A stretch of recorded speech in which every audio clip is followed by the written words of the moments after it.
Buenos días a todos. Mi nombre es Lorena Camponovo, soy jefa de trabajo práctico de la Didáctica de la Lengua y la Literatura en la Universidad Nacional de Salta, para los que no me conocen. Los que me conocen me dicen chula. Estoy convocada a este lindo evento para trabajar con ustedes y para presentar a Beatriz Vixio. Beatriz Vixio es licenciada y doctora en letras de la Universidad Nacional de Córdoba e investigadora independiente del CONICET. Su trayectoria profesional como docente, investigadora y formadora de estudiantes de grado y de posgrado, sus publicaciones en libros y revistas especializadas y el dictado de cursos en distintas universidades son méritos suficientes para comprender su sólida formación intelectual. Estos datos de su currículum avalan el motivo por el cual decidimos invitarla a Salta para la apertura de este segundo foro de profesores de lengua y literatura. Sin embargo, lo que nos pasa a nosotras con la Vixio, como le decimos cuando preparamos clases o cuando estudiamos, es que entendemos que su producción académica nos desafía constantemente. Cada vez que le escuchamos o le leemos, inferimos un compromiso distinto, porque sus palabras siempre nos hacen salir del lugar común, de la comodidad, de las aparentes certezas que nos da nuestra disciplina. Los planteos que hace sobre el lenguaje y la sociedad, la necesaria reflexión sobre las variedades lingüísticas que compartimos, la tarea de enfocar esos pensamientos en lo que pasa con la lengua de nuestros estudiantes en las escuelas, son siempre cuestiones desafiantes. Hace ya más de una década, allá por el 2005, en el Congreso Nacional de Didáctica de la Lengua y la Literatura, Beatriz decía en una conferencia parecida a esta: tenemos que reingresar al pueblo del conflicto, haciéndonos entender que las decisiones que tomamos al enseñar lengua son ideológicas y políticas. Asumir que el currículum y las prácticas lingüísticas tienen este rol es volver a quedarnos, no tienen este rol, perdón, es volver a quedarnos en el lugar común. Por eso, para que nos siga incomodando, hoy nos propone una conferencia cuyo título es Traducciones del conocimiento académico en los diseños curriculares del área de lengua.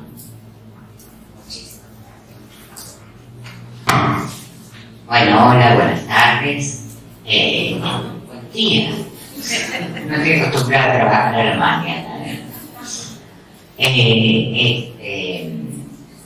primer lugar, quiero agradecer especialmente a la Universidad Nacional de Salta y muy particularmente a Pato, a Patricia Bustamante y su equipo, su grupo de colaboradores que, bueno, han confiado una vez más en mí y me han invitado a este evento. Me resulta muy motivador la participación, muy motivadora la participación en este encuentro, porque si bien de ninguna manera soy una especialista en enseñanza de la lengua, no soy una didáctica, pero para nada, sí creo que he reflexionado algo sobre los currículum en general en distintas provincias, sobre el área de lengua. Y esta reflexión específicamente sobre los contenidos, aunque el currículum no solo contenidos, eso ya lo sabemos, esta reflexión sobre los contenidos, de alguna manera, en mi caso, es un encuentro, si se quiere, derivado de otras cuestiones. No fue originariamente mi interés en los temas que dábamos en la escuela secundaria, mi interés de indagación.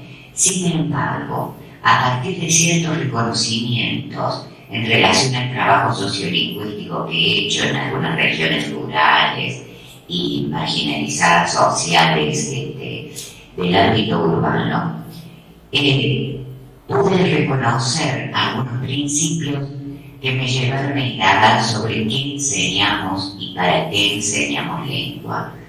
Un poquito de esta reflexión es la que quiero traer ahora.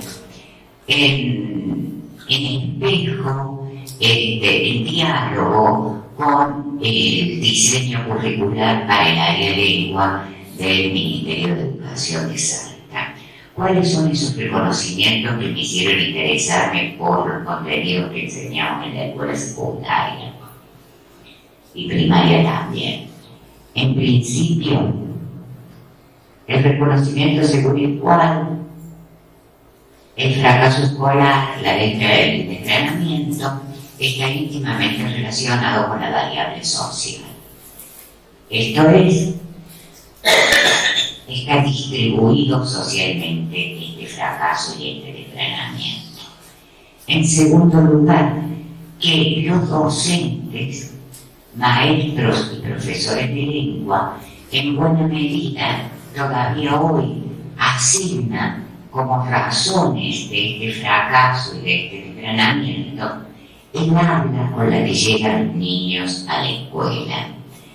En tercer lugar, y que fue mucho más relevante para mí, la vergüenza étnica y la vergüenza social que pude percibir en niños y jóvenes de distintas comunidades, la vergüenza a su propia habla, el hecho de que niños de 10, 11, 12 años se tapen la boca y digan yo no hablo lengua indígena. El hecho de que niños se mantengan callados durante horas en la escuela porque consideren que su propio modo de hablar, digamos, inmediatamente los ubica, los localiza en el lugar del error. El hecho, por ejemplo, de docentes, de encontrar docentes que se ríen o que se mofen del modo de hablar de sus niños. Decía Jaira allá lejos y ese tiempo, avergonzar a un niño por el modo en que habla es lo mismo que avergonzarlo por el color de su piel. Estos reconocimientos me llevaron a la reflexión según la cual hay prejuicios lingüísticos fuertemente asentados en la docencia, en los propios niños, en nuestros jóvenes de clase media, jóvenes que yo recibo en primer año de la facultad. Y cuando les digo que alguien dice gaina y no dice gallina, se ríen. O dicen, no existe gaina. ¿Cómo que no existe si se dice? O sea, existir existe. Le estamos hasta negando la capacidad de existencia a esas variedades lingüísticas sociales o regionales. ¿Está claro? Estamos dando inexistente. De manera tal que niños aborígenes que niegan que hablan su propia lengua. Creo que entonces la clase de lengua no puede obviar, no puede ligarse a tomar en serio estos prejuicios lingüísticos, trabajarlos en clase e ir reconstruyéndolos de a poco. Creo que la clase de lengua, la escuela en general, ha hecho mucho para desmitificar ciertos ámbitos de la realidad. Hoy ya nadie adopta posturas racistas, nadie depositaría sus expectativas sobre la capacidad de aprender de otra persona en función del color de su piel, por ejemplo. Hemos logrado la escuela con mucho esfuerzo, ha logrado superar mitos, prejuicios muy importantes, y sin embargo la escuela sigue siendo la reproductora que afectan directamente a la vida de las personas que lo sufren, porque afectan a su identidad, afectan a sus capacidades laborales, afectan a sus posibilidades de inserción plena en el espacio social en el que viven. Creo entonces que en buena medida la escuela debería tomar en serio estos prejuicios. En menos de 20 años, la escuela, con muchísimos proyectos de ecología, de medio ambiente, el primario, el secundario, proyectos articulados, cambiaron absolutamente la representación de los niños y de los jóvenes sobre lo que es el cuidado del medio, hasta el punto que hoy estos niños y jóvenes son mucho más cuidadosos que nosotros mismos. Bueno, la idea es encarar ya una batalla contra esto que son los prejuicios lingüísticos. La escuela debe incluir, cuando reflexiona sobre el currículum, este problema que nos acosa a todos y que acosa fundamentalmente a Salta. No es una provincia muy particular en relación a esto, y no solo la variación lingüística es muy profunda, sino que también el prejuicio social está fuertemente encarnado en cada una de las prácticas y se lee a desarrollarlo, ¿no?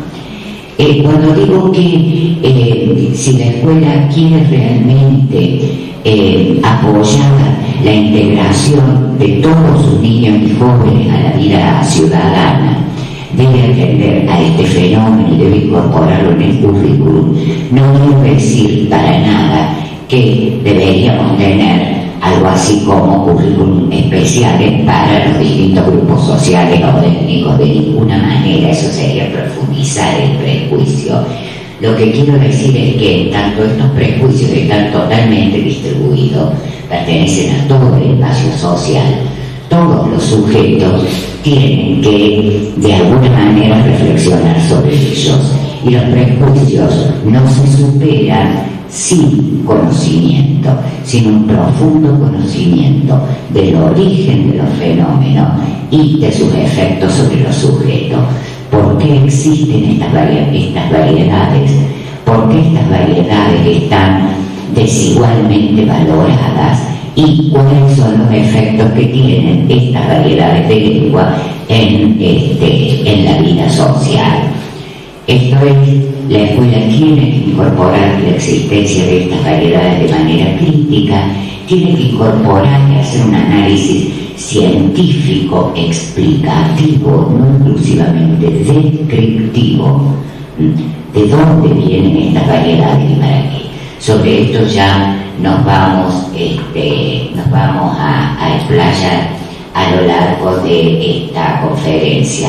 Hasta ahora lo único que quiero decir es que mi preocupación por los contenidos curriculares se debe a estos reconocimientos, a este reconocimiento del fuerte anclaje que tiene el prejuicio y al reconocimiento de que estos prejuicios no se superan sino con una explicación clara de los orígenes de estos prejuicios y los efectos de estos prejuicios.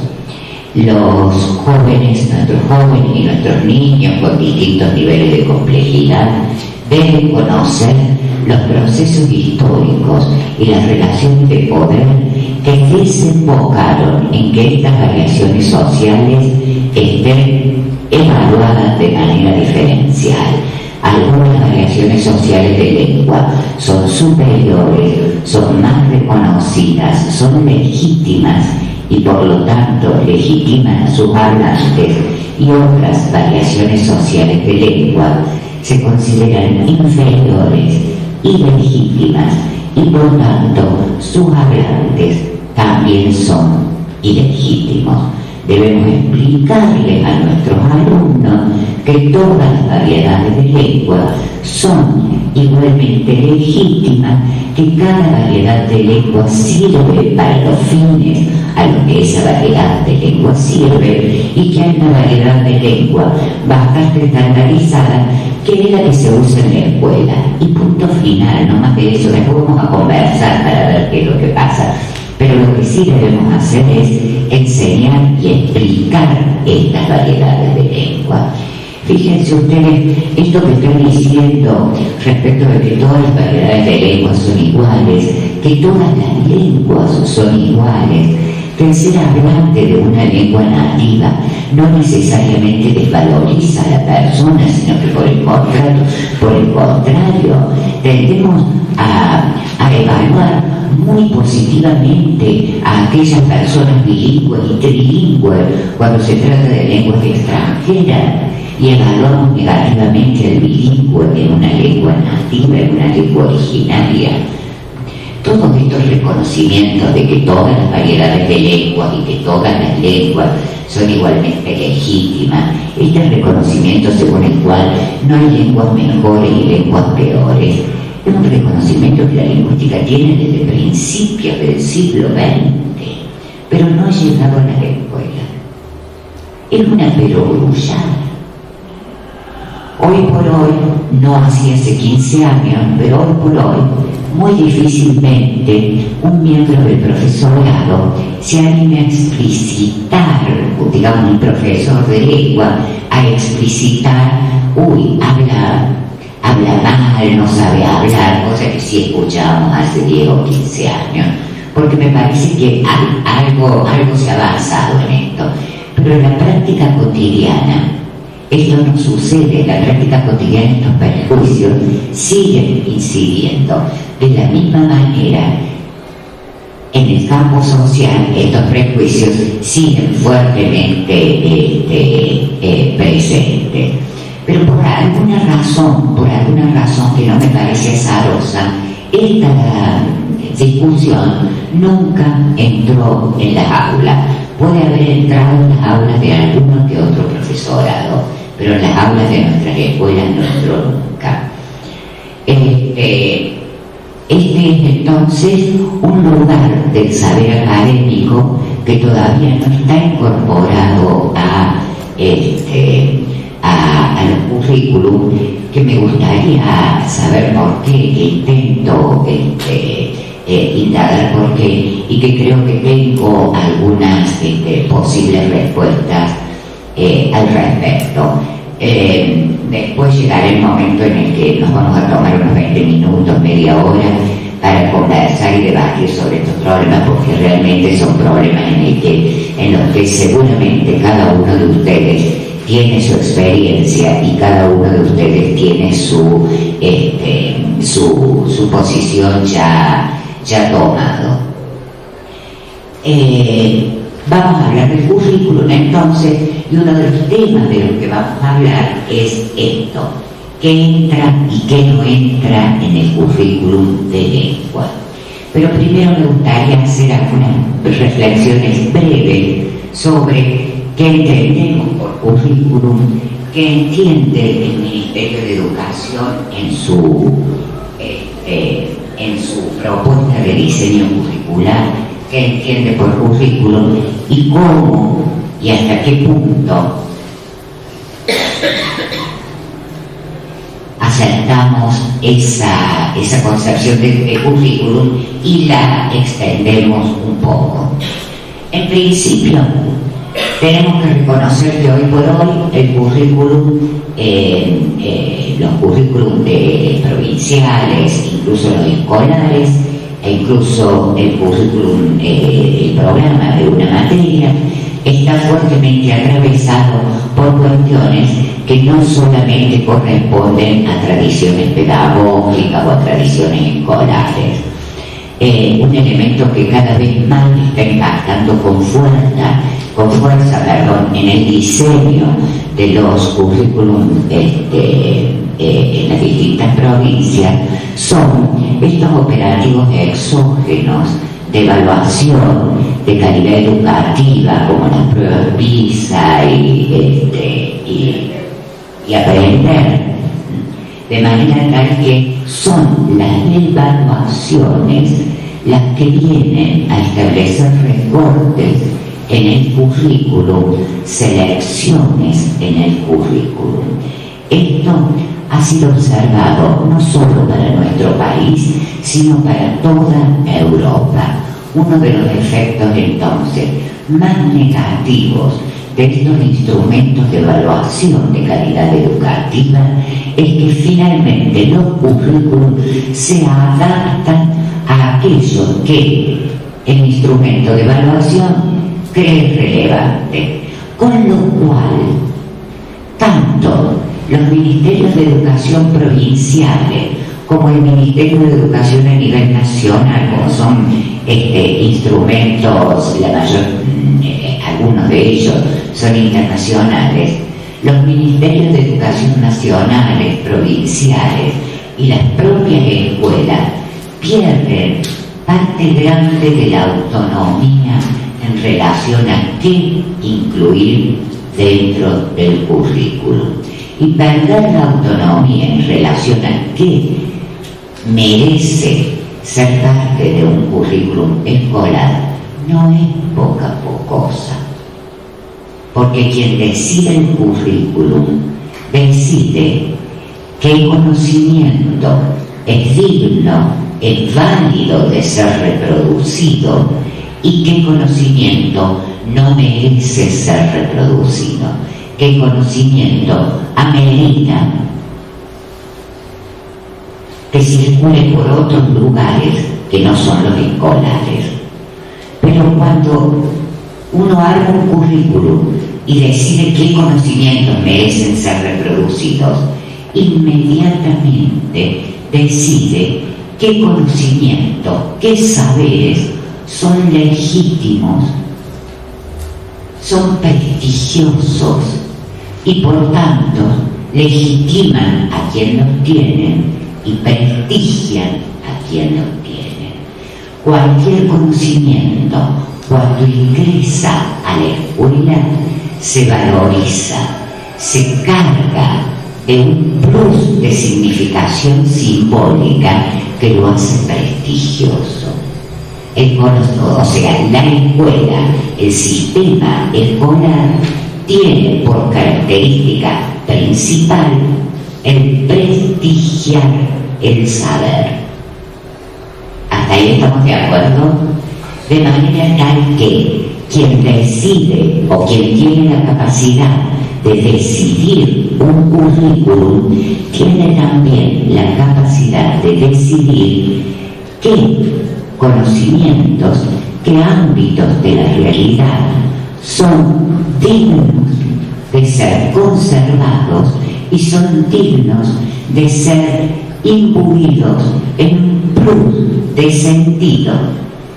El hecho de que no haya, por ejemplo, en el diseño curricular del área lengua de Salta, que no haya una única ni una referencia sobre el conocimiento de las lenguas originarias que se hablan en Salta, significa que eso no es un conocimiento, digamos, invisibiliza, no es un conocimiento importante, no es un conocimiento que los estudiantes deban saber.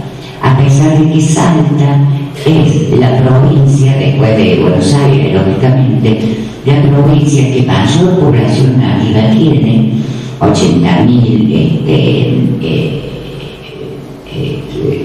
originarios, y es la provincia en la que más lenguas nativas se hablan. Se hablan 8 lenguas nativas.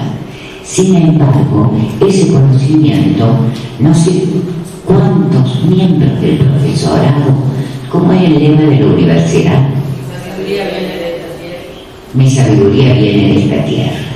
O sea, si los estudiantes del primario, del secundario, no pueden mencionar esas lenguas originarias, no pueden visibilizar esas lenguas originarias, no pueden saber quién es el vecino con el que interactúan, nuestra quieteta en acá no pueden saber, son todos bilingües. Bueno, sí, perfecto, la mayoría son bilingües, y fuera de los wichí, todas las otras comunidades están en un franco progreso de abandono de la lengua. Paréntesis. Esto tiene que ver con derechos lingüísticos y derechos humanos.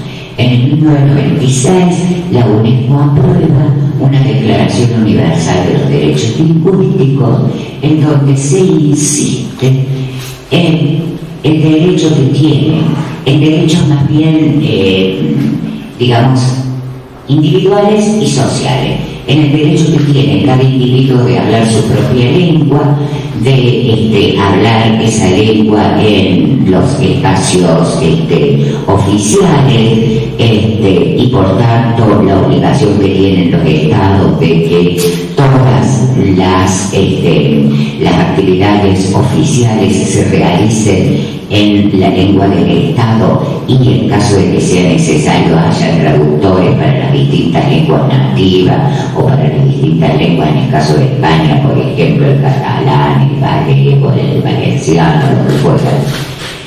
Esta Declaración Universal de Derechos Lingüísticos también insiste en el derecho de las comunidades a usar su propio modo de habla e insiste en la igualdad de todas las lenguas y en la igualdad de las distintas variedades sociales o regionales de una lengua. Insiste en que la escuela debe trabajar en pro del respeto de los derechos lingüísticos, porque considerando esta propia Declaración Universal de Derechos Lingüísticos, que tiene el apoyo desde Chomsky hasta Rigoberta Menchú, o sea, tiene un apoyo político y lingüístico muy amplio, en los considerandos se hace referencia especialmente a la subordinación, degradación, marginalización que significa para un sujeto el hecho de que no sea reconocido como tal en función de la lengua que habla, que se le escamoteen algunos derechos en función de la lengua o de la variedad de lengua que habla. Posteriormente, en el 2005, la UNESCO saca un nuevo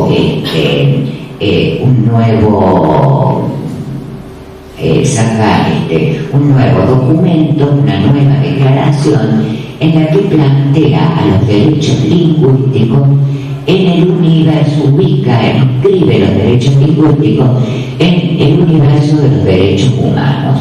Son derechos fundamentales estos derechos lingüísticos. De manera tal que esto que estamos planteando tiene que ver con esto del currículum. Si realmente queremos garantizar el respeto hacia los derechos humanos, debemos incluir el respeto hacia los derechos lingüísticos de otro aspecto que no lo encuentro en el currículum de lengua que propone el Ministerio. De manera tal que esto de la autonomía no es poca cosa y es importante saber quién hace el currículum, para qué se hace el currículum y cuáles son las determinaciones de ese currículum. Hemos hablado de las determinaciones en relación a estas pruebas, estas evaluaciones internacionales que terminan diciendo que hemos hecho nuestra tarea muy mal, que nuestros estudiantes no saben leer, no saben escribir y lo que es más incomprensible, que no saben hablar, lo que diría un chomskiano al respecto, ¿no? No hay nadie que no conozca su lengua y las reglas de uso de su lengua. Pero bueno, respecto de la noción de currículum, en el currículum, diseño curricular provincial, en la sección en encuadre general, se dan algunas precisiones sobre el concepto de currículum del cual se parte. Estas precisiones, son absolutamente interesantes y de acuerdo con todas ellas. se reconoce que el currículum responde a fines sociales y culturales, que tiene que ver con un modelo sociopolítico de país, dice. Está muy bien, tiene que ver con un modelo sociopolítico de país, estamos de acuerdo, pero yo destaqué lo económico. Yo no sé si ustedes recuerdan, muchos de ustedes son niños, son muy jóvenes, pero durante el minemato se cerraron las escuelas técnicas. ¿Por qué se cerraron las escuelas técnicas? Porque Argentina tenía una determinada función a cumplir en el concierto de todas las naciones a nivel económico. Tenía que importar todo lo que fuera producido, importamos hasta los repasadores. Se cerraron las escuelas técnicas. Durante el menemato se impuso como lengua extranjera obligatoria el inglés. ¿A raíz de qué? De los acuerdos que había establecido Menem, pero esto está dicho en la ley, de los acuerdos comerciales y los beneficios en cuanto a aceptación y aval para deuda externa del Banco Internacional. Esto fueron acuerdos político-económicos, de manera tal que lo político y lo económico incide fuerte, digamos, está reconocido. En el currículum dice qué cosa, modelo sociopolítico del país, sociopolítico, y le agregamos económico, porque lo económico incide muchísimo, muchísimo. Ahora vamos a ver también que es una opción cultural, se dice en el diseño curricular, estamos de acuerdo. Se aclara que es un producto histórico-social cruzado por profundos debates. Es un producto histórico-social del currículum cruzado por profundos debates. Lamentablemente no se dice debates entre quiénes y por qué. Es eso lo que vamos a intentar más o menos dilucidar. Compartimos todos estos planteos y como estamos más preocupados por ver, identificar de dónde viene el currículum y por qué enseñamos lo que enseñamos y qué otras cosas podemos enseñar y no estamos enseñando. Esa es nuestra preocupación. Vamos a adoptar esta concepción de currículum a la que la vamos a completar con algunos planteos de Bernstein. Bernstein, un sociólogo de la educación muy interesado por la cuestión del currículum. Para Bernstein, el currículum es un código, porque es un sistema diseñado para la transmisión cultural. Entonces es un código, de manera, porque es un sistema de regulaciones, de manera tal que aquellas observaciones que hacemos para los códigos pueden hacerse también para el currículum. ¿Qué es lo que dice Bernstein? Cito textual, página 77 de Lenguaje, Código y Control, tomo 2. La batalla del currículum es también un conflicto entre diferentes concepciones del orden social y por lo tanto es también una batalla fundamentalmente moral. Entonces, ojito, con esto tenemos que empezar a pensar el currículum desde otra perspectiva. Está bien pensarlo desde una perspectiva social, está bien pensarlo desde una perspectiva política, de tradiciones académicas, de tradiciones pedagógicas, pero también acá hay una batalla moral.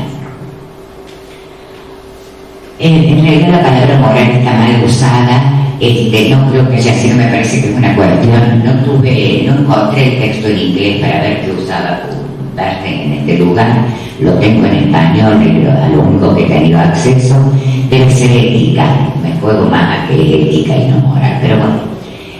En la concepción de Bernstein, ya vamos a ver qué queremos decir, cuando cerremos vamos a entender qué queremos decir con esto de batalla moral, ¿no?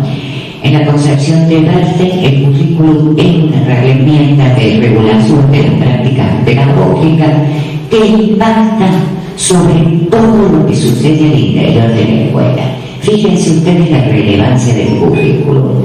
Impacta sobre las relaciones entre los docentes, sobre la relación docente-alumno, sobre lo que se da, sitúa, sobre la motivación de los estudiantes, sobre el acceso de determinados grupos de estudiantes a determinados bienes simbólicos, impacta sobre el fracaso escolar y por tanto sobre quienes quedan afuera, impacta sobre todo lo que sucede en la escuela.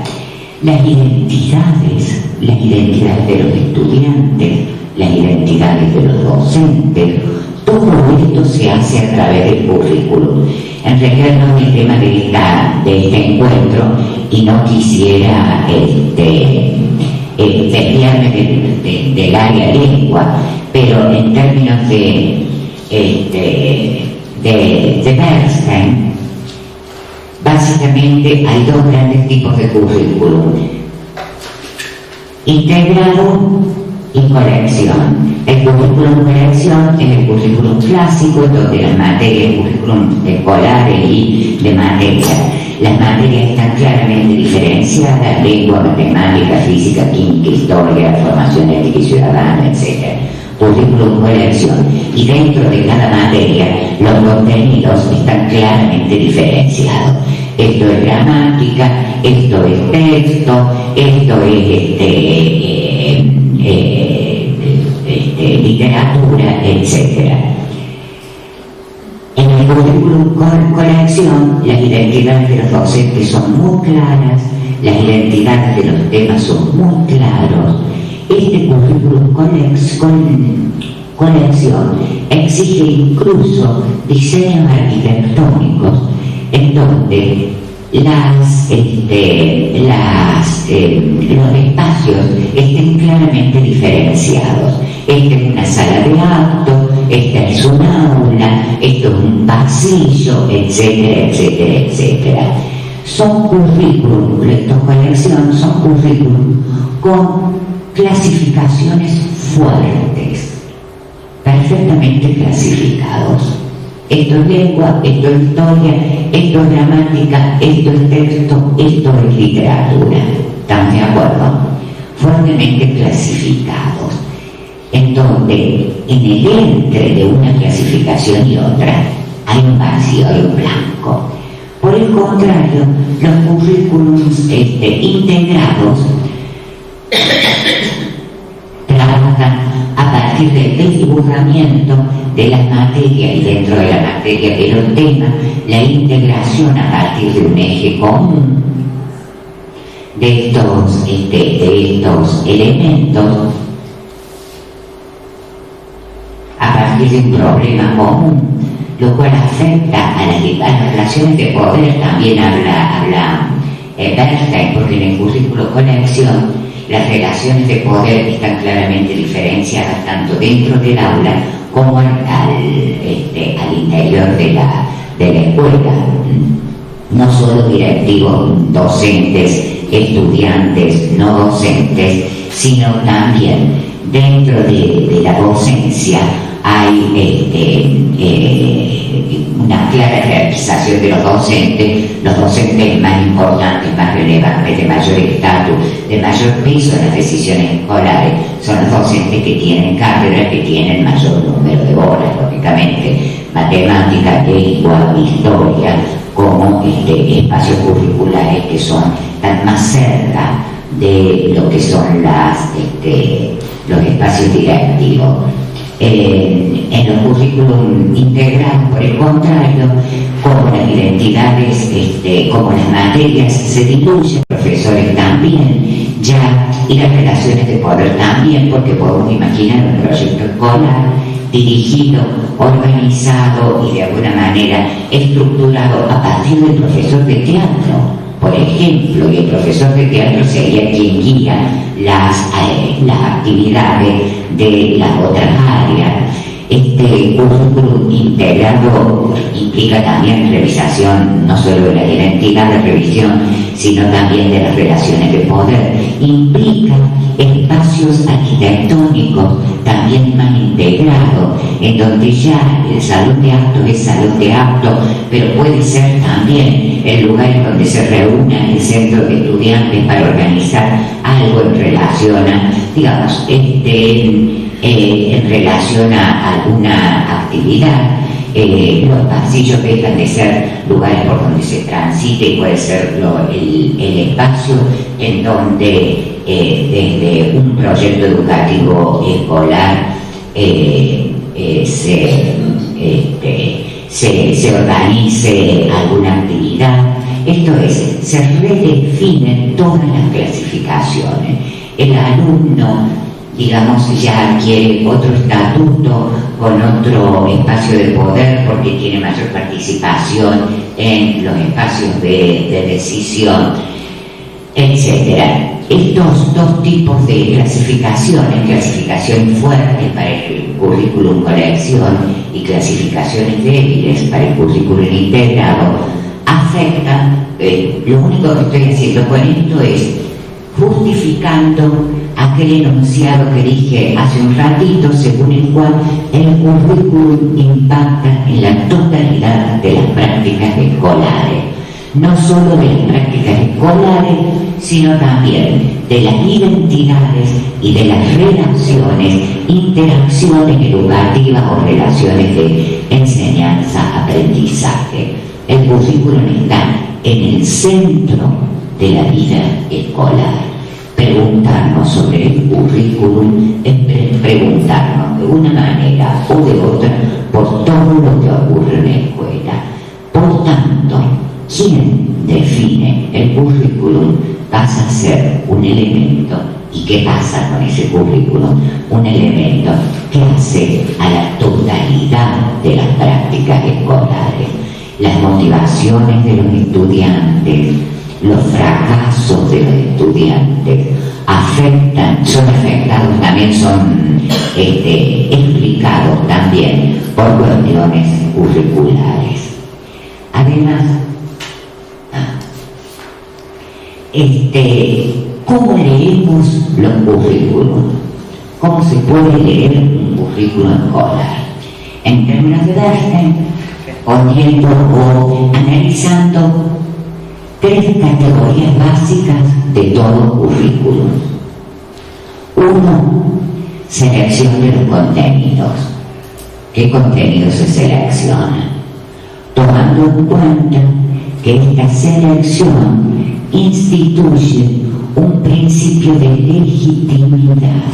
El conocimiento, el contenido seleccionado es el contenido legítimo, que es legítimo porque ya ha sido legitimado por alguien o que es legítimo porque se introduce en la escuela. El criterio de selección de los contenidos entonces nos permite leer qué es lo relevante, qué es lo legítimo, qué es aquello que se quiere reproducir como conocimiento, que creemos que forma parte tan fuertemente de nuestra cultura que no queremos que se pierda, que lo queremos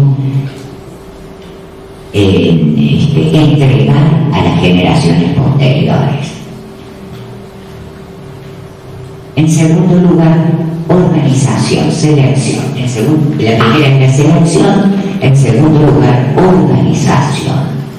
¿Cómo se organizan esos contenidos? Y aquí estamos, reconocemos estos dos grandes principios que después hizo Bernstein varias observaciones estudiando distintos sistemas educativos europeos, pero se han estudiado también para Latinoamérica. Cox lo estudió para Chile, Mario Díaz para Colombia, se ha estudiado para Portugal, Pedro. En México hay 3 o 4 grupos intentando ver estos distintos currículums. Esto es conexión o integrado, y la base ideológico-social en la que se fundan estos currículums. El currículum conexión por lo general se funda en pedagogías más orientadas a una ideología pedagógica, ¿no?, conservadora, y los currículums integrados son responsabilidad mayormente de ideologías pedagógicas progresistas. En Latinoamérica se ha insistido mucho en estos currículums integrados como progresistas. Bueno, es lo último que digo en relación a esto. Dice Berger, ni el currículum integrado ni el currículum conexión son buenos para las clases más bajas. Son 2 ideologías pedagógicas generadas por los grupos medios y que son muy buenas para los grupos medios. El currículum conexión es muy bueno en tanto prepara al joven para la universidad, y la universidad prima las clasificaciones fuertes. El currículum integrado es muy bueno en los primeros años de estudio. En el secundario es más difícil de mantener. Suele confundir mucho a los estudiantes que no le encuentran un ordenamiento, y es muy bueno para los estudiantes de las clases medias y altas que tienen acceso a otros estudios formales como inglés, música o lo que fuera, en donde pueden ir armando mentalmente en cuanto a conocimiento la diferenciación entre las distintas categorías del currículo. Pero en definitiva, ninguno de los dos ha sido creado para poblaciones marginalizadas, para nada, y hay que inventar o diseñar algún otro modelo de currículum. De manera tal que la organización se refiere a cómo están organizados estos contenidos, si se integran o no se integran. Y finalmente, para leer un currículum tenemos que ver también cómo están distribuidos estos contenidos, según ciertas reglas que no las vamos a mencionar porque ahora no vamos a hacer referencia a eso. Regla del ritmo, por ejemplo. ¿Cuál es el ritmo que se le impone al aprendizaje? Ese ritmo también vuelve a la jerarquización de los contenidos. ¿Cuánto tiempo se le destina a cada tema? ¿Cómo se jerarquizan esos contenidos? ¿Cómo se evalúan esos contenidos? Etcétera. Esto es selección, organización y distribución. Si tenemos en cuenta estos 3 elementos, podemos hacer una lectura de un currículum más o menos compleja. Solamente nos vamos a centrar ahora en la selección, porque se nos está yendo el tiempo y no entramos en tema. Decimos que el proceso de selección de los contenidos instaura principios de legitimidad, de cuáles son las formas culturales privilegiadas. Bien, ¿de dónde saca el currículum esos contenidos? En realidad, el conocimiento escolar no se genera en las escuelas, se genera en otro locus, que es la academia. Universidades, academias, centros de investigación son el contexto de localización primario del conocimiento. Ese conocimiento se deslocaliza de el mundo académico deslocaliza, quiere decir que se saca de ahí, se le da otra localización en el currículum. Y esta deslocalización trae como consecuencia transformaciones en ese conocimiento académico. No todo lo generado en el contexto de producción primaria del conocimiento, no todo lo generado en las universidades, en las academias, etc., entra a las escuelas, sino que en este proceso se produce una selección de los contenidos. ¿Quién hace esa selección? ¿Por qué y cómo se hace esa selección? Conocimiento es seleccionado, no entra todo. Y en esta selección, algunas cosas quedan afuera, otras cosas se priorizan y otro conocimiento se trivializa. Son tres contextos entonces a partir de los cuales el conocimiento se localiza. El conocimiento se localiza primero en el contexto académico, posteriormente en contextos políticos estamos frente a un contexto secundario o de recontextualización, que son las agencias que hacen los currículos y las editoriales que están detrás mirando qué currículo hay para sacar rápidamente el libro de texto. Entonces, este contexto secundario o de relocalización es donde se produce currículos, y también los textos de enseñanza a partir de la selección de lo anterior. Y el tercer contexto, que se llama contexto de reproducción o de transmisión del currículum, es el aula. De manera tal que todos estos contextos implican relocalizaciones. ¿Y por qué le llama Bernstein relocalización? Porque implica localizar el texto en otro lugar, en contacto con otros textos, respondiendo a otros fines, con lo cual se pierde absolutamente el sentido originario del primer texto. Veamos entonces, desde esta perspectiva entonces, quien controla el currículum controla lo que pasa dentro de la escuela y controla el conocimiento que se reproduce y el que no se reproduce, controla el conocimiento que es digno de ser aprendido y el conocimiento indigno, controla lo que es notable, digno de ser anotado, y lo que no es notable, no es digno de ser anotado, no merece que se escriba sobre él, que se hable sobre él.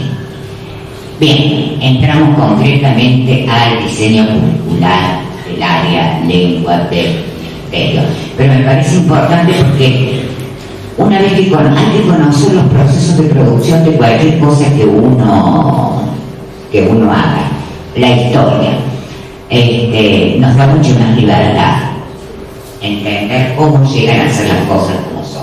Digo algunas cuestiones generales sobre el diseño curricular, todavía no entramos al área lengua, que me llamaron la atención para que después las conversemos, que no son de ninguna manera errores, ¿no? Son cuestiones que me gustaría que las conversáramos en algún momento. ¿Qué es lo que me llamó la atención básicamente de la fundamentación y del diseño general? En principio, en la página 19 se explicita que en el procesamiento del currículum intervienen distintos sujetos, instituciones, grupos de interés, autoridades, comunidades académicas, medios de comunicación, pueblos originarios, congregaciones religiosas, docentes, padres, alumnos. El enunciado es ambiguo porque dice en el procesamiento del currículum intervienen todas estas instituciones. Es que estas instituciones intervinieron en el procesamiento de este currículum. Es de fundamental importancia saber qué instituciones, no quién con nombre y apellido, pero qué instituciones participaron del procesamiento del currículum. Los docentes participaron de estos del procesamiento de este currículum. Bien, todo me parece indicar, pero no dice que este currículum fue producto de, dice en términos generales con ambigüedad, en el procesamiento del currículum intervienen en presente, como que fuera un enunciado general. ¿Por qué me interesa? Bueno, es importante saber quién dice qué, ¿no? Este currículum me parece más bien un currículum académico, producto de académicos. No puedo ver ninguna otra palabra que no sea la de la academia, lo cual no está mal, lo cual sucede con todo el currículum, congresos pedagógicos contenido o no sé si tren a lo largo de toda la historia. También es bueno tomarse 2 días para debatir un currículum y hacerle una propuesta desde el gremio y hacerle alguna propuesta al ministerio. No sé por qué no participan los docentes, son los que saben qué es lo que pasa ahí adentro. Bueno, Coulson, por ejemplo, habla de 3 grandes tradiciones pedagógicas. De 3 grandes tradiciones disciplinarias en la evolución de la disciplina. Una tradición pedagógica, que es la vieja, centrada en las necesidades del niño, que los más viejos tuvimos el gusto de verla. La utilitaria vocacional, centrada en el desarrollo de habilidades, de competencia, una tradición disciplinaria más unida a la formación para el trabajo, y una tercera tradición pedagógica, tradición disciplinaria académica, en donde lo que se busca es presentar contenidos académicos, ampliar el universo de conocimientos del alumno. La historia nunca ha dejado de ser, por ejemplo, una disciplina académica como la física o la química. Las matemáticas siempre está ahí en el límite entre una disciplina vocacional orientada al trabajo, una disciplina pedagógica que tiene en cuenta las necesidades del niño. Y tiene muy poco de académico en las matemáticas, es más bien pedagógica y utilitaria. Y lengua, tradicionalmente, fue una disciplina académica, una disciplina escolar, ¿no? Académica, con un fuerte impacto de lo pedagógico, que tenía muy en cuenta las necesidades y las posibilidades del niño, especialmente en todo el área literaria. Actualmente es una disciplina básicamente vocacional o utilitaria, orientada hacia el desarrollo de habilidades: lectura, escritura, conversación. Esto es bueno saberlo, es bueno saber que hay otras opciones. Ya vamos a profundizar un poquito esto, pero por ahora lo que hay que decir es que esta disciplina orientada a habilidades es el producto de académicos, y el locus son las instituciones académicas, el locus a partir del cual se hegemoniza una determinada participación en la producción del currículo. Bien, el segundo punto que me llamó la atención cuando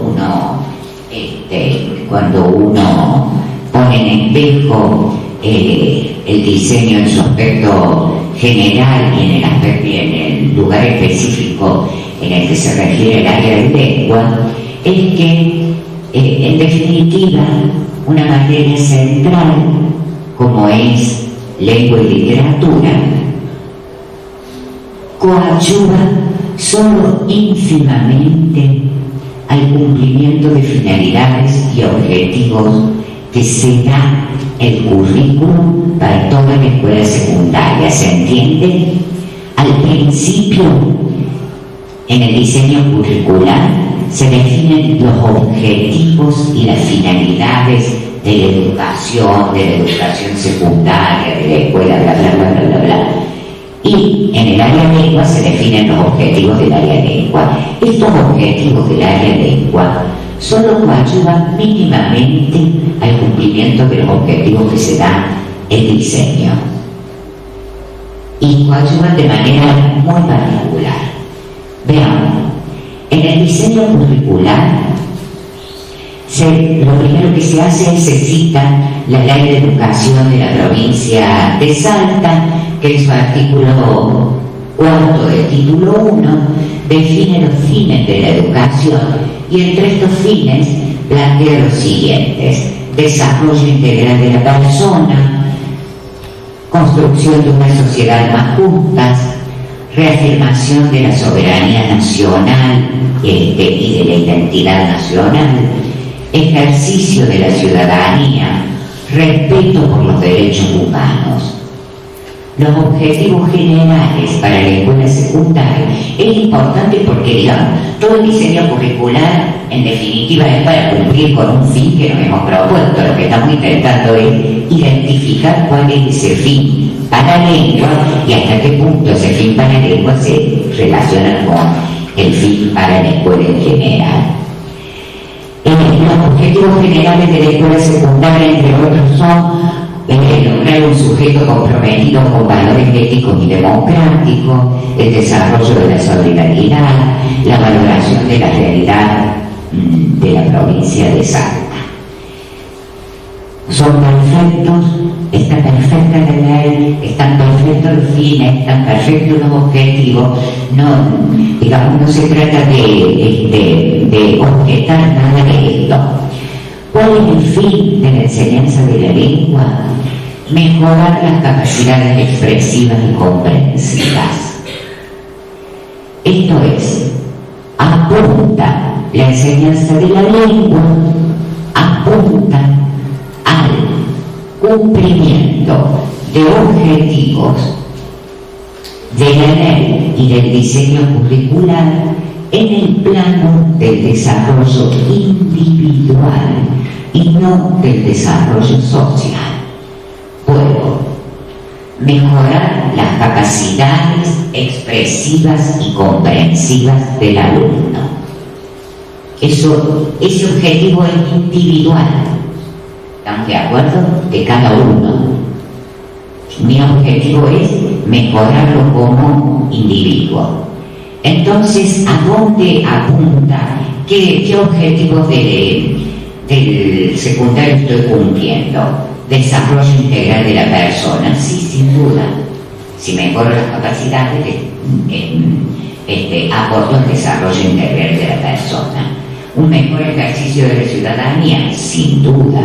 Mientras más desarrollo de sus capacidades expresivas tenga, más va a poder ejercitar sus derechos ciudadanos. Perfecto. Pero se me acabaron todos los otros objetivos de la escuela secundaria. Esto es, aquellos objetivos que afectan no al individuo, sino al grupo, no se ven que se puedan cumplir con la clase de lengua. Lograr una sociedad más justa, no logro encontrar en los contenidos nada orientado a una sociedad más justa. Reafirmar la soberanía y la identidad nacional. Hay algunos temas de literatura, no hablo de lengua, de lengua lo único, un puntito en primer año, un puntito en el mare magnum de tema que dice él habla de los aldeños, nada más. Ejercicio de la ciudadanía dijimos que sí, respetar los derechos humanos, tampoco veo nada en ella, cuando la lengua es un derecho humano, reconocido por UNESCO, un derecho fundamental, estamos diciendo. Bueno, no hay dos ideas ni media idea sobre la lengua como derecho, el habla de cada uno como sujeto comprometido con valores éticos y democráticos, solidaridad. Todo esto tampoco lo veo en el área de lengua del currículum de la provincia. De manera tal que más bien el currículum provincial está orientado a cumplir los objetivos del diseño, los objetivos de la educación secundaria en sus aspectos de desarrollo individual y no de desarrollo comunal o como comunidad salteña. Hasta ahí estamos. Bien. Bueno, otro problema, dos problemas que me generó, dos interrogantes que me generó el marco general del diseño curricular, se relacionan con el sujeto del aprendizaje. No encontré explícito, a lo mejor implícitamente uno interpretando algunas cuestiones que están medio ambiguas podría llegar a encontrarlo, pero explícitamente no encontré ninguna referencia directa a que este sujeto de aprendizaje, este joven al cual va destinado el currículum, es un joven que incluye variabilidad social y étnica. No está. Se habla de los distintos trayectos educativos de los jóvenes y la variabilidad se encuentra allí, pero de ninguna manera en un currículum que esté orientado, el currículum del diseño curricular general, ¿no es cierto?, que tenga en cuenta que la población a la cual está destinado tiene una profunda variabilidad social o étnica. Eso no está planteado. Cuando se habla de la docencia, se expresa explícitamente que ciertos docentes estigmatizan a ciertos estudiantes y los rotulan, los discriminan, pero no se dice en qué sentido, si se los estigmatiza por razones culturales, sociales, raciales, si se los estigmatiza porque algunos son, en términos del docente, tienen menos capacidad intelectual. ¿A qué estigmatización se está haciendo referencia? Si hay este reconocimiento de que la docencia estigmatiza a su estudiante, ¿el Ministerio de Educación ha hecho algo al respecto? ¿Por qué lo pone acá? O sea, uno puede imaginar que está pensando en la variabilidad social, cultural, étnica, pero no está explícito. Además, si como ministerio se reconoce que hay entonces que estigmatizan, se está interviniendo sobre los institutos del profesorado para revertir esta situación. Es gravísimo. No, yo no me hubiera animado a ponerlo así tan abiertamente sin haber ideado otras acciones. No sé si hay otras acciones.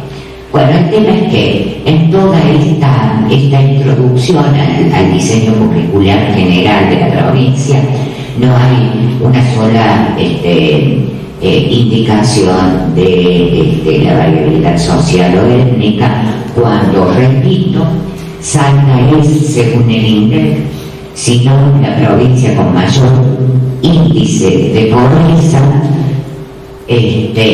sí está entre las provincias con mayor índice de pobreza. En el 15 y en el 16 tuvo picos que la convirtieron en la provincia con el mayor índice de pobreza, según el INDEC. Y Salta sí es la provincia que tiene mayor número de comunidades nativas y mayor número de habitantes originarios. O sea, que estos elementos no estén contemplados en el currículum, quiere decir que quedan invisibilizados.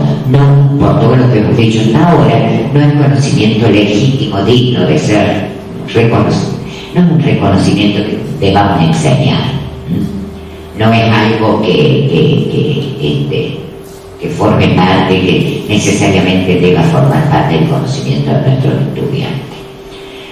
Bien, ahora sí entramos al área de lengua y nos salimos, juro.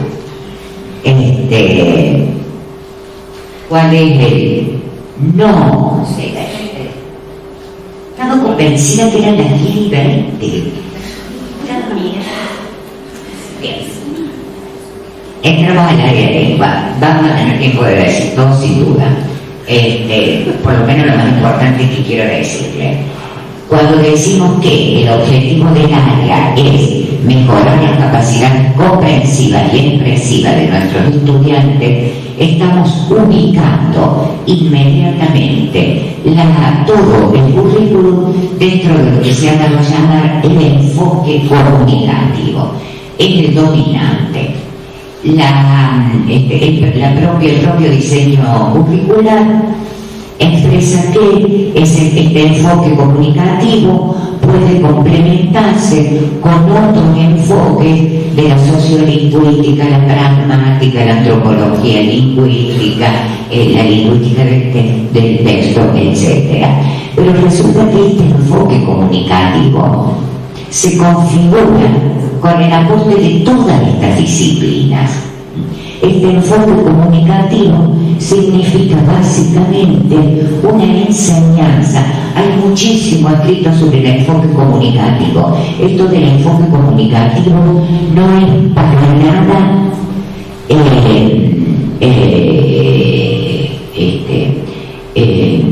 concepto o categoría de la lingüística como ciencia. Es un concepto, una categoría tomado de la pedagogía o los pedagogos en enseñanza de la lengua. Esto es el locus académico donde se genera esta idea de enfoque comunicativo o enfoques comunicativos en términos de Casani, no se genera en la lingüística. Le preguntan a un lingüista, che, esto del enfoque comunicativo, se queda mirando. No existe en lingüística, existe en este pasaje, en el proceso de recontextualización del conocimiento lingüístico al conocimiento de didáctica de la lengua. ¿Qué quiere decir esto de enfoque comunicativo? Básicamente una educación centrada en el desarrollo de habilidades y competencias. La creencia en que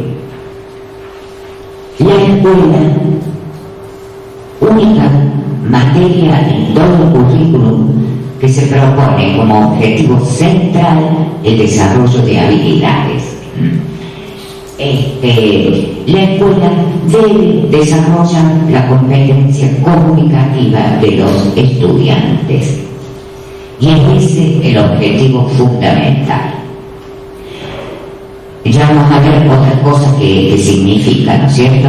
Y por qué. Bueno, la primera inconsistencia es, me parece, en el planteo que se hace en el objetivo desarrollar competencia, en la teoría que se asume como relevante, que es el enfoque comunicativo, y por otro lado, cuando uno analiza los contenidos, el espacio privilegiado que tiene el conocimiento gramatical. El enfoque comunicativo en la década de los 90 fue en contra de la gramática. Y fue la época en donde se abandonó todo conocimiento gramatical en el área de lengua. Ahora, desde hace ya unos más de 10 años, se intenta reincorporar el conocimiento gramatical y se supone que hay que reincorporar este conocimiento gramatical, pero de alguna manera una gramática activa, dinámica, que permita el desarrollo de las competencias estas que está buscando la escuela. Está bien en el diseño curricular del área. Hay muchos lugares en donde el conocimiento gramatical se integra con el conocimiento textual, pero de todos modos se integra muy bien el debate con la argumentación lógico, se integra muy bien, pero de todos modos todavía tiene muchísima autonomía, que no digo que esté bien o que esté mal, digo que es más o menos inconsistente con el enfoque asumido. Todavía tiene mucha autonomía el desarrollo de conocimiento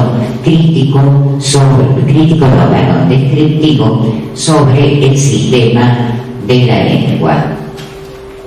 El segundo problema, que ya es más de orden epistemológico, que veo en relación a esto del enfoque comunicativo, cuando dice se puede ampliar con conocimientos de la sociolingüística, la etnolingüística, la psicolingüística, bla, bla, bla, bla. Decíamos que por un lado este enfoque comunicativo se construye o lo construyen los pedagogos de la lengua tomando elementos de todas estas líneas. Pero lo absolutamente disruptivo es el hecho de que todas estas líneas, sociolingüística, antropología lingüística, sociología del lenguaje, psicolingüística, etnolingüística, etc., todas estas líneas se construyen en contra de la idea de comunicación. Todas estas líneas surgen poniendo en crisis la noción de comunicación. Todas estas líneas surgen poniendo en evidencia que la lengua no es, como querían los funcionalistas y comunicativistas, un instrumento de comunicación, que la lengua es mucho más que eso, y entonces hacen hincapié en esto otro que es la lengua maya de comunicación. Y la lengua fundamentalmente no es un instrumento separado del sujeto, que el sujeto lo toma como un martillo cuando lo necesita, y cuando ya no lo necesita más, lo deposita de nuevo sobre la mesa. La lengua es nosotros, es cada uno. La lengua es la cárcel en la que estamos, de la que no podemos salir. La lengua no es un instrumento del cual nosotros nos valemos, sino que la lengua la tenemos incorporada, no la podemos suspender. La lengua es nuestra misma esencia, somos nuestra lengua, nos llenamos de contenido a medida que hablamos. Son estos los principios básicos a partir de los cuales se desarrollan estas líneas.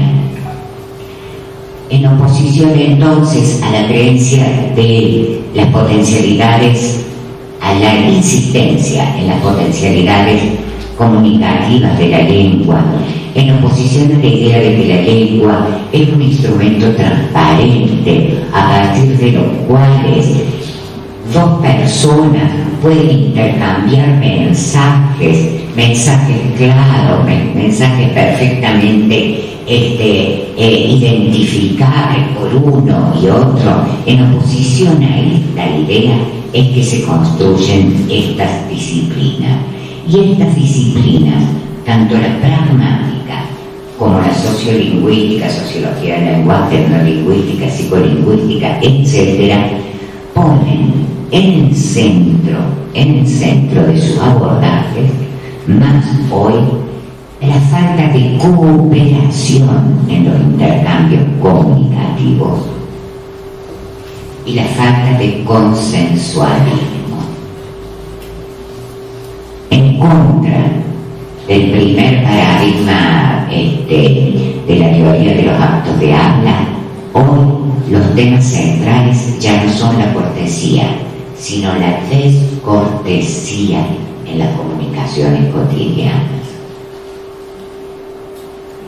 Somos descorteses, nuestros estudiantes son descorteses con nosotros, intentando ver cuáles son los límites de la cortesía y qué pasa, y qué, por eso digo el conflicto, el espacio del intercambio comunicativo como un espacio de lucha. ¿Qué pasa cuando el estudiante no es cortés? Cuando el estudiante no contesta, cuando el estudiante nos trata de che, el estudiante secundario. ¿Qué pasa cuando el estudiante le preguntamos algo y no responde, o nos contesta y no nos mira? ¿Qué debate se está dando?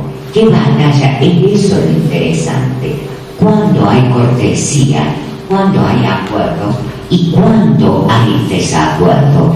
¿Qué está diciendo ese desacuerdo?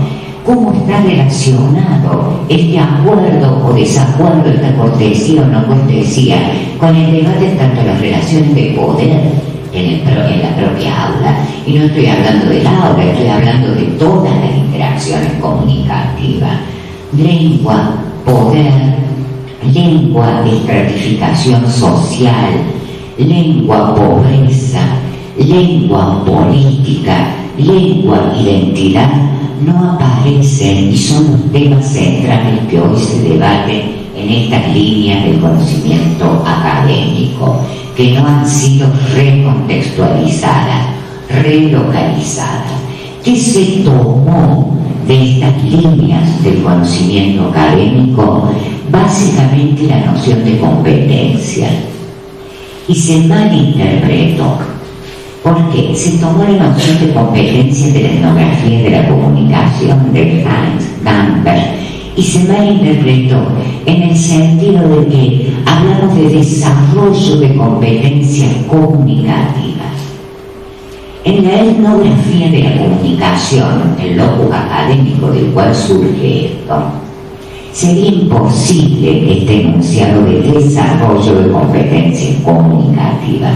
¿Por qué? Porque lo que quiere demostrar Heinz con esta idea de competencia comunicativa es un saber que tiene todo individuo respecto de su lengua, en tanto hablante de su lengua nativa. Todos, sin haber estudiado lingüística, gramática o haber pasado por la escuela secundaria, sabemos cuándo debemos hablar y cuándo callar, cuánto debemos hablar y cuánto no podemos hablar, dónde podemos hablar y dónde no, cuándo estamos obligados a hablar y cuándo no, cómo debemos hablar, cuándo podemos decir una mala palabra, cuándo podemos narrar, cuándo podemos argumentar, etc. Todo esto es un conocimiento que el hablante nativo, por ser hablante nativo de su lengua, conoce, tiene, de manera tal que en términos de la etnografía y la comunicación no se puede pensar en desarrollo de competencias comunicativas, pero no importa, está bien. Lo que pasa es que tenemos que entender que está bien, digamos, que pensemos desarrollar esas competencias, pero tenemos que ser conscientes de que las competencias que estamos desarrollando ya no son las competencias que tiene cualquier hablante nativo, sino que son otros usos especiales de la lengua, que ya no es de la lengua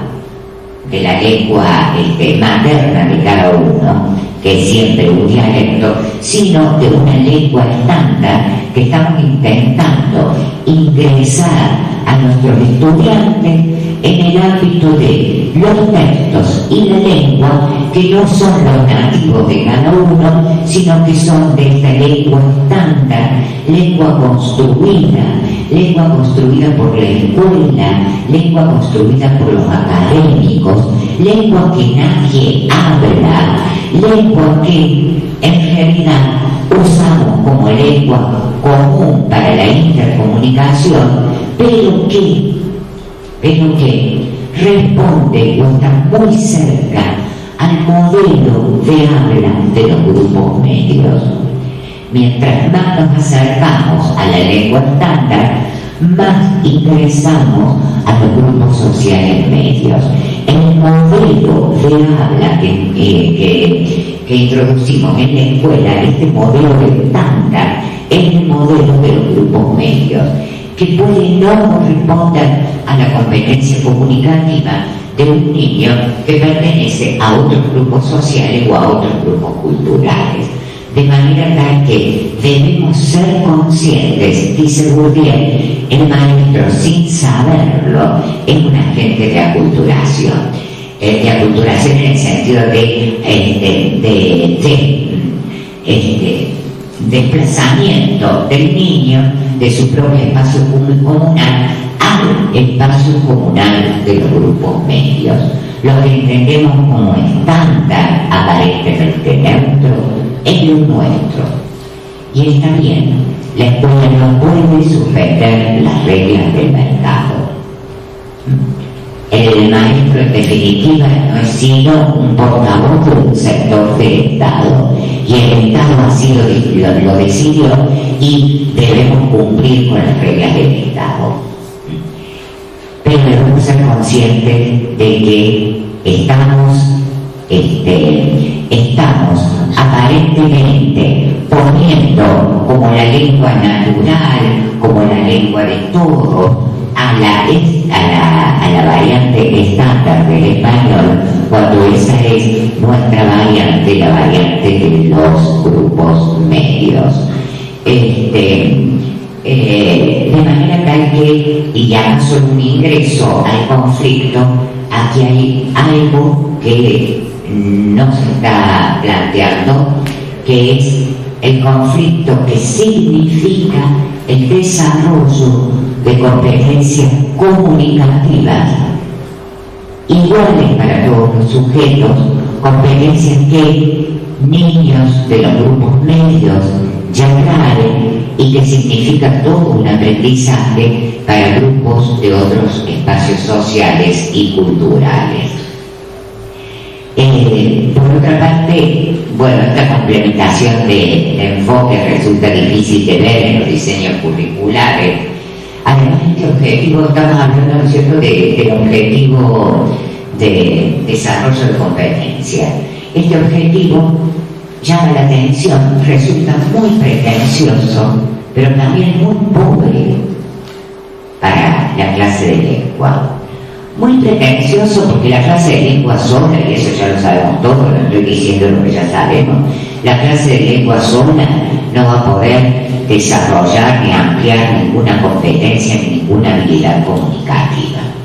Acá si no hay proyectos escolares, si los profes de historia, de física, de química, etcétera, no se comprometen, no hacen también debates orales, no los hacen escribir, no les corrigen, no los, digamos, el profe de lengua solo nunca va a poder lograr esto en 3 o 4 horas semanales de clase que tenga, o 5 o 6.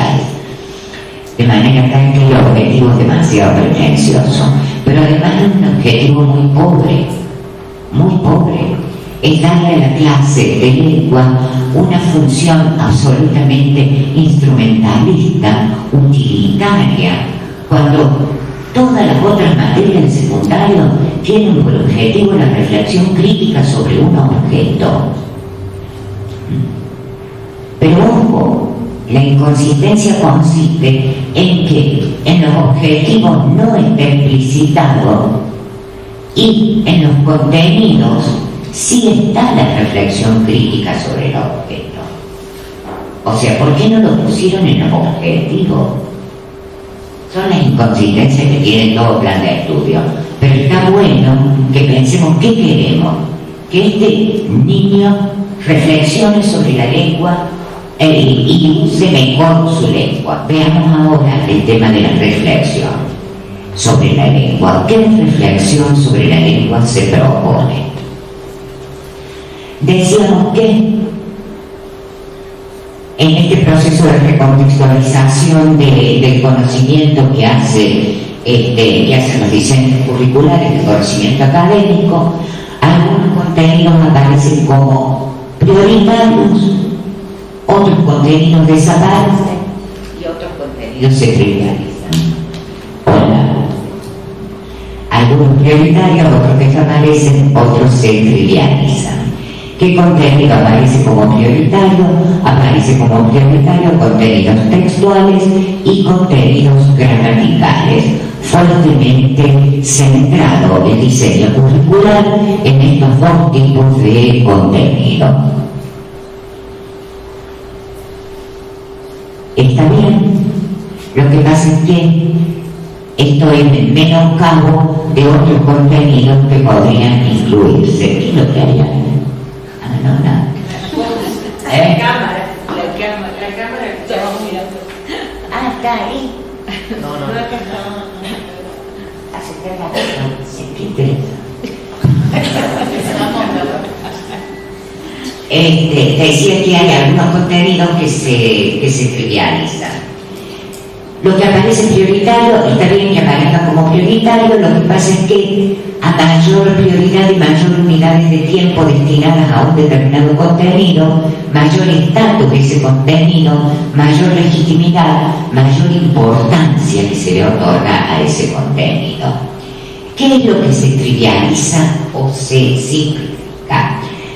Justamente lo que se trivializa o simplifica es la variación intralingüística e interlingüística. Aparece como contenido enunciado una sola vez, sin desplegar. Cuando la gramática está desplegada, hasta tipos de adjetivos, tipos de verbos, o sea, número, todo está identificado. Aquí aparece como un único enunciado para primer y segundo año. Para primer año, valoración de las lenguas y la variación lingüística, y para segundo año, nociones de dialecto y de registro. Luego no se vuelve a retomar el tema.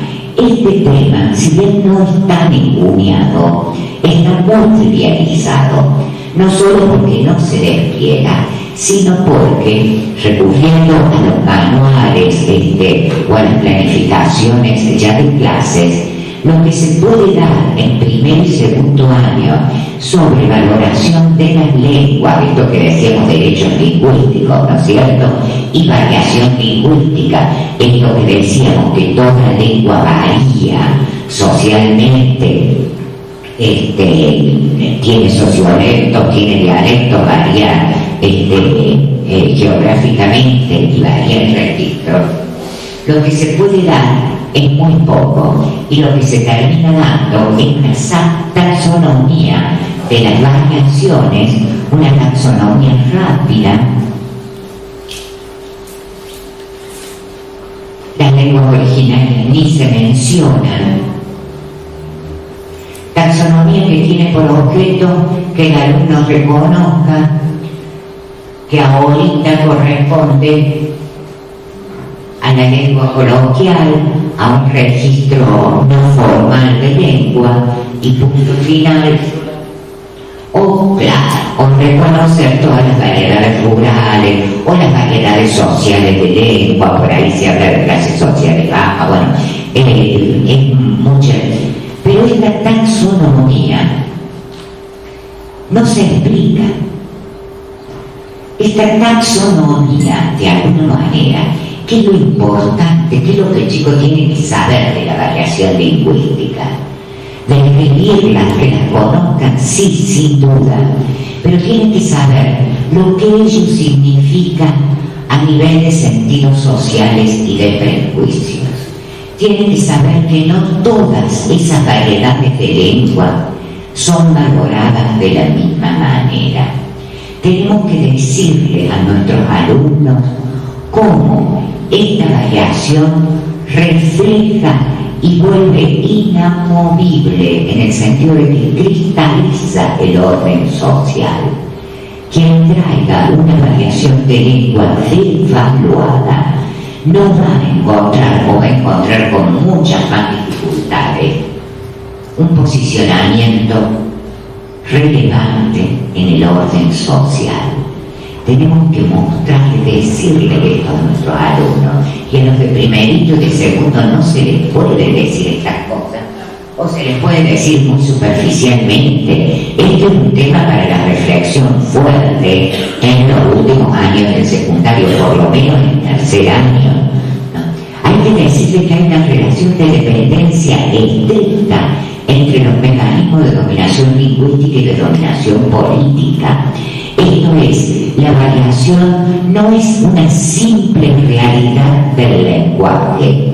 La variación es un producto histórico, un producto social, es un producto que de un largo proceso de entronización de una de las variedades, la variedad legítima de lengua, entronización de esa variedad como variedad legítima, la variedad estándar, lo cual implicó la desvalorización de otras variedades de lengua que quedaron en el lugar de lo no legítimo. Este proceso histórico debe ser entendido por los estudiantes y no está en ningún lado, por lo menos se hubiera planteado en historia de la lengua.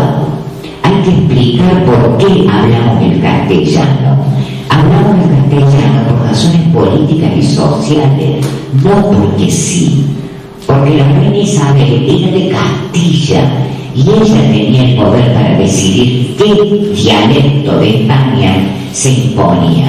Pero no bien se decidió que el dialecto de España, el dialecto de Castilla, el castellano, iba a ser la lengua oficial del reino, inmediatamente se devaluó a todos los otros dialectos que quedan en el lugar de lo no escrito, no relevante, no importante. Es lo mismo que estamos haciendo nosotros con los procesos de estandarización. Y bueno, parece que es natural, parece que necesitamos un estándar.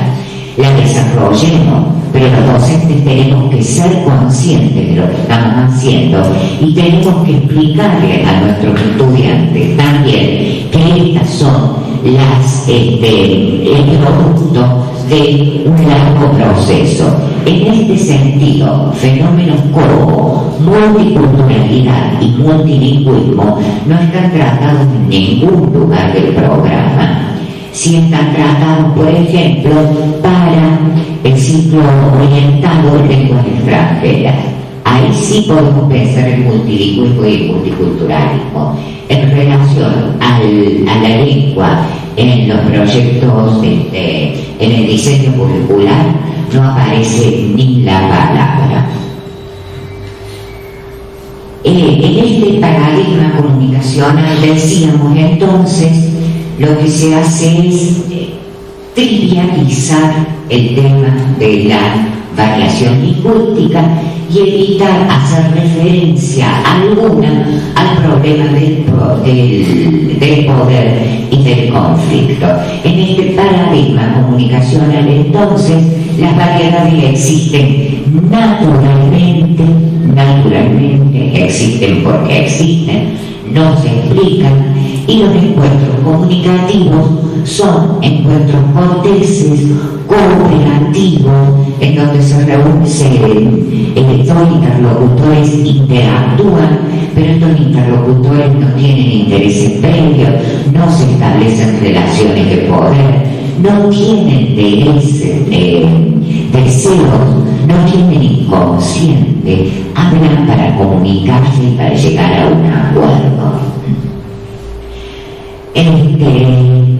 De manera tal que en esto lo que se está trivializando en el campo del conocimiento académico. En el campo del conocimiento académico también este paradigma comunicativo, comunicacional, que ve la comunicación como transparente, obvia toda referencia al hecho de que ya reconocido en el contexto académico, de que las interacciones están profundamente determinadas, que el habla no es libre en el sentido de que no hablamos cuando queremos ni decimos lo que queremos. Ustedes en estos momentos tendrán ganas de hablar y decir lo que piensa cada uno y no lo, o sea, el habla no es libre. Y yo si tengo ganas de callarme ahora no me puedo callar. El habla no es libre sino multideterminada. no es una actividad finalista en donde yo tenga claramente la finalidad prevista para la que vaya a hablar, no es voluntaria ni tampoco es individual. El habla es una actividad social, no solo porque el otro es el referente más importante de mi discurso, el otro está en mi discurso. Yo estoy hablando para ustedes y hablo de determinada manera. Si estuviera hablando para mis alumnos de primer año de la universidad, mi discurso sería otro y hablaría de otra manera. El habla nunca es individual, sino fundamentalmente, porque ya lo sabemos, todo texto es intertexto, todo texto recupera voces anteriores, dichas anteriormente, voces de la cultura, voces de la academia. En mi texto está Bergen, está Burguera, está todo lo que he leído en mi vida, de manera que de ninguna manera es individual. Todo texto es polifónico, en el sentido de que nunca hay un único enunciador. Todo esto no está, pero todo esto se sabe desde la década del 60. ¿Qué es lo que pasa? Que hemos creado ¿qué queremos que nuestros alumnos sepan? ¿Qué es lo que queremos que nuestros alumnos sepan? Que se sepan comunicar, que sepan decir sí, gracias, cortésmente. Eso no. Bueno, una visión entonces más adecuada del hecho de habla sería la incorporación de estas otras voces, de estos otros conflictos. La noción de intertexto remite directamente a la noción de polémica. En mi texto están polemizando todos los otros textos, lo cual estaría muy bueno de empezar a incorporar este conocimiento académico cuando hablamos de conversación. No se enseña que el sentido de un mensaje no está en el mensaje ni en el texto. No está. El sentido de un mensaje está. Primero no tienen tampoco el sentido de un mensajero, de un locutor que por primera vez habla en este mundo y denuncia una verdad nunca dicha. Todo texto es el producto de textos anteriores. Esos textos anteriores son los que coadyuvan directamente para la constitución de un sentido de un mensaje. Pero fundamentalmente, siguiendo a Bourdieu, el sentido de un mensaje está dado por el mercado lingüístico. Nuestros textos tienen un valor como lo tienen las mercancías en el mercado. El valor de nuestros textos en el mercado lingüístico depende de otros textos que se han puesto en ese mismo mercado. Y el valor que el texto adquiera incide sobre el sentido, y el valor que el texto tiene no es independiente, sino que por el contrario es una función de la variedad de lengua en la que está dicho ese texto. El sentido de un texto está íntimamente ligado a la variedad de lengua en la que ese texto está dicho. El sentido último, ¿se lo que estoy diciendo? El sentido último de mi texto, como está dicho en variedad de lengua oficial, cuidada, estándar, es el de la verdad, el de la adecuación, el de la legitimidad. Este texto es creíble, es verdadero, es autorizado, porque está hecho en la lengua autorizada. Si yo les hubiera dicho esto mismo que les estoy diciendo ahora, pero si lo hubiera dicho así como muy básico, no me creen. Ese texto es desautorizado. Ese texto tiene un plus de sentido que está dado por el mercado, de manera tal que creer que el sentido de un texto termina en ese texto y no tener en cuenta el conjunto de determinantes de ese texto es realmente relevante. Finalmente, ya para terminar, hay otras cuestiones que no se enseñan, a las que no vamos a poder referirnos, relativos a la lengua estándar y relativos a la Real Academia Española y la política lingüística actual de la Real Academia Española.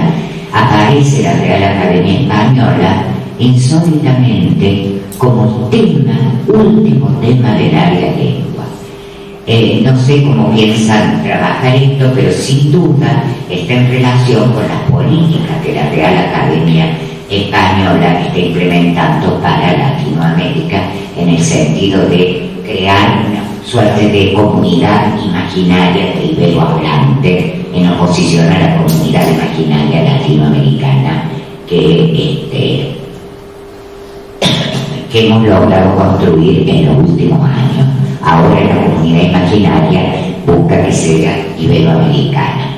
Bueno, finalmente, para cerrar, y a partir de este punteo tan rápido sobre cuestiones del currículum para el área lengua en Salta, me gustaría citarles algo de Bourdieu, que me parece que es bien importante.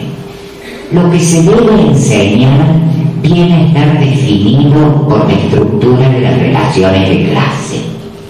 O sea, estamos enseñando lo que es bueno para los grupos medios, a los grupos medios, y estamos obviando cualquier enseñanza que visibilice otros grupos. Lo que se debe enseñar viene a estar definido por la estructura de relaciones de clase, y los docentes deben estar atentos, porque deben reclamar su lugar para ser parte activa en la definición de lo que tienen que enseñar. En otras palabras, el docente debe tener una parte activa en la batalla del currículum. Él, que conoce a la población a la que se dirige su práctica, debe apoyar el proceso de redefinición de las relaciones de poder. Esto es, tienen que participar en el currículum, no tienen que estudiar el currículum que a alguien les basta, desde el gremio, desde la escuela, organizándose ustedes, armando un pequeño documento y elevándolo al ministerio para que se analice. De alguna manera, me parece que deben disputar un lugar en esto de la batalla del currículum. Y creo que después de lo poco que hemos podido decir, queda claro por qué también la batalla del currículum, como cité a Bernstein al principio, es una batalla sobre cómo se configuran las relaciones de poder, y es también una batalla fundamentalmente ética. Quienes aparecen visibilizados y qué porción de la realidad se invisibiliza.